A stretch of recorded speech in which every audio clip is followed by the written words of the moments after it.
बीते एक साल से जारी इजराइल हमास के युद्ध में इजरायली सेना ने बड़ी सफलता हासिल करते हुए हमास का खूंखार आतंकी याह्या सिनवार को 17 अक्टूबर को एक हवाई हमले में मार गिराया है। इस बात की पुष्टि खुद देश के प्रधानमंत्री बेंजामिन नेतन्याहू और इजरायली सेना IDF ने की है।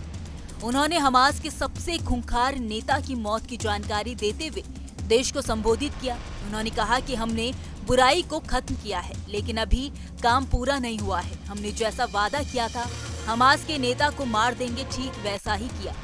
यह लड़ाई के दौरान हमारे लिए एक बेहद ही महत्वपूर्ण पल है। इस साल अगस्त में इस्माइल हानी की मौत के बाद हमास का नया मुखिया बना याह्या सिनवार को पिछले साल 7 अक्टूबर के हमले का मास्टरमाइंड माना जाता है। 7 अक्टूबर को हमास ने इजराइल पर बड़ा अटैक किया था। इस अटैक में 1200 इजरायलियों की मौत हो गई थी। इसके बाद ही इजराइल ने हमास के खिलाफ जंग का ऐलान किया था। याह्या सिनवार को कई नामों से जाना जाता है। उसे कोई हमास का ओसामा बिन लादेन कहता था, तो कोई खान यूनिस का जल्लाद। इजराइल उसे आतंक का हिटलर कहता है। वो इतना क्रूर था कि हमास से गद्दारी और इजराइल से वफादारी के शक में फिलिस्तीनियों तक को तड़पा तड़पा कर मारता रहा है। वो बच्चों के साथ खुलेआम बंदूकों की नुमाइश करता है, उनकी मासूमियत को आतंक के जहर से मार डालता है। उसके बाद बच्चों पर जाति का इल्जाम इजराइल पर लगाता है। गाजा में फैला टनल नेटवर्क उसकी ताकत है, जिसमें उसके कई राज दफन है। याह्या सिनवार को बुचर ऑफ खान यूनिस भी कहा जाता है। 7 अक्टूबर के हमले के बाद इजरायली मीडिया ने उसकी तुलना कुख्यात आतंकवादी ओसामा बिन लादेन से की थी। इजराइल डिफेंस फोर्सेस के प्रवक्ता लेफ्टिनेंट कर्नल रिचर्ड हेजट ने उसकी तुलना बुराई का चेहरा से की थी। उसे चलता फिरता मरा हुआ आदमी तक बताया था। सिनवार का जन्म साल 1962 में साउथ गाजा के खान यूनिस में एक फिलिस्तीनी शरणार्थी शिविर में हुआ था। यही वजह है कि उसे खान यूनिस का कसाई भी कहा जाता है। वो खुलेआम कत्लेआम करने से बिल्कुल भी नहीं चूकता। साल 1988 में इजराइल एजेंसियों ने याह्या सिनवार को गिरफ्तार किया था। उस वक्त याह्या की उम्र महज 19 साल थी। उसके खिलाफ केस चला और उसे 4 आजीवन कारावास की सजा सुनाई गई। लेकिन साल 2011 में इजराइल और हमास के बीच हुए एक डील के तहत उसे रिहा कर दिया गया।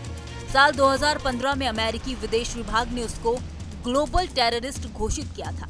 कुछ समय पहले ही फ्रांस ने उसकी संपत्ति फ्रीज कर दी और उसे अपने राष्ट्रीय प्रतिबंध सूची में शामिल कर दिया। इतने बैन और विरोध के बावजूद उसका रसूख कम नहीं हुआ।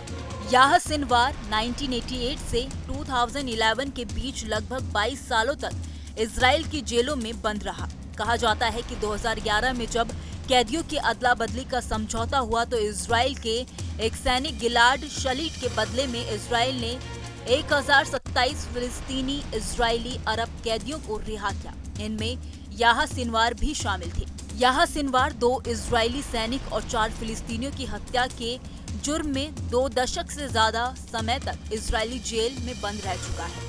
जेल से बाहर निकलने के बाद वो ज्यादा खूंखार हो गया। उसने इजराइल को खत्म करने की कसम खाई और 7 अक्टूबर को हुए नरसंहार की पूरी साजिश रच डाली। इस नरसंहार का बदला लेने के लिए इजरायली सेना गाजा में घुस गई।